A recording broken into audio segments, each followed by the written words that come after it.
बिस्मिल्लाहिर्रहमानिर्रहीम। मेरे अज़ीज़ दोस्तों, आप सबको नाग TV4 पर खुश आमदीद। मेरे अज़ीज़ दोस्तों, जूँ जूँ वक्त गुज़रता जा रहा है, ये सब आफत तबाही और बर्बादी हम भूलते जाएंगे। और फिर ये होता है सलाबज़दगान या मुतासरीन रो रो कर थक जाते हैं, उनका कोई वाली वारिस नहीं होता। मेरे अज़ीज़ दोस्तों, एक अंदाजे के मुताबिक सैलाब की तबाही और बर्बादी की माशी कीमत 20 से लेकर 30 अरब तक बताई जाती है।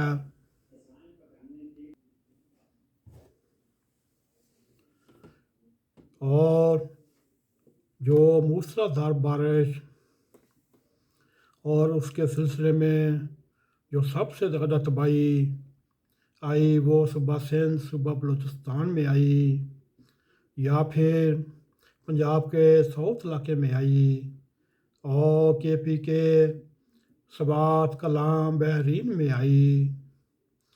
और इस तरह सारी हुकूमतें इस मूसलाधार बारिश और सैलाब के सामने बेबस खड़ी नज़र आईं।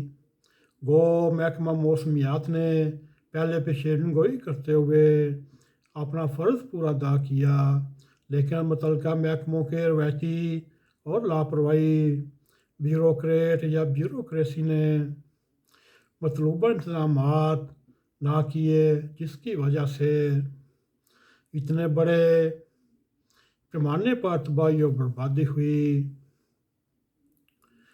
और ब्यूरोक्रेसी अपनी नाअहली तस्लीम करने की बजाय हुकूमत के सामने जवाब बना रहे हैं, क्योंकि अगर हुकूमत ने तो अपना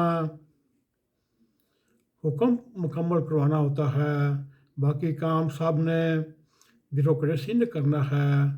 मेरे दोस्तों, कुर्बान जाए मीडिया के भी दूर दराज इलाकों में पहुँच कर सैलाब की असल हकीकत दिखाई। और इस तरह उसने मीडिया के सामने वो तस्वीर पेश की, ब्यूरोक्रेसी हो या हुक्मरान हो, उनके सामने कोई जगह नहीं छोड़ी ताकि कहीं भी वो अच्छा काम किया। मगर मेरे दिल दोस्तों, इंसान दोस्ती का तकाजा तो ये है, इस आजमाइश की घड़ी में अपने इख्तलाफात को बुलाकर सियासी मसलतों से बालातर होकर इस कुदरती आफत के सामने और आफत की जद में आने वाले लोगों को बचाव की तरकीब दें और कंधे के साथ कंधा मिलाकर काम किया जाता। लेकिन मेरे अज़ीज़ दोस्तों, बहुत ही अफसोस की बात है, एक सियासतदान, वो भी आप जानते होंगे और सब भी जानते होंगे, हुकूमत की तरफ से उन्हें इकट्ठे मिलकर काम करने की दावत दी, मगर उस ऐसी सीनो जमील हस्ती है, अपने आप को वो यूनानी देवता समझता है, उसने हुकूमत की बढ़ाई हुई जैतून की शाख को एक नहायत बुरे अंदाज से झटक दिया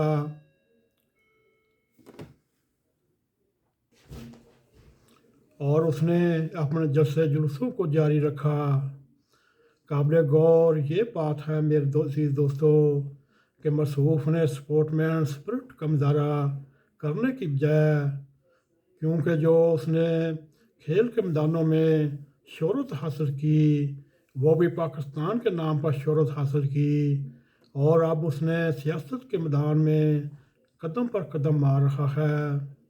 इससे भी ज़्यादा अफसोस की बात है ये है, उसने यहाँ ही बुरे काम न दिखाए, बल्कि उसने समंदर पार भी तारकीन वतन को ये पैगाम बेचा कि वफाकी हुकूमत की अपील के जवाब में आपने इमदादी रकम नहीं भेजनी। और उसने अपना आप जाहिर किया, ये वो शख्स है जो उसने कदम पर قدم پاکستان کی مخالفت کرتا اور عوام دشمنی کے رویے اختیار کرتا۔ میرے عزیز دوستو، اگر آپ کو ہمارا یہ پروگرام پسند آئے، اس کو لائک بھی کریں، شیئر بھی کریں، کمنٹ سیکشن میں اپنا نظر خیال کرتے ہوئے ناک ٹی وی 4 کو سبسکرائب کریں اور جاتے جاتے بیل آئیکن کو کلک کریں تاکہ ہماری تازہ ویڈیو آپ تک پہنچتی رہیں۔ اسی کے ساتھ السلام علیکم ورحمۃ اللہ وبرکاتہ۔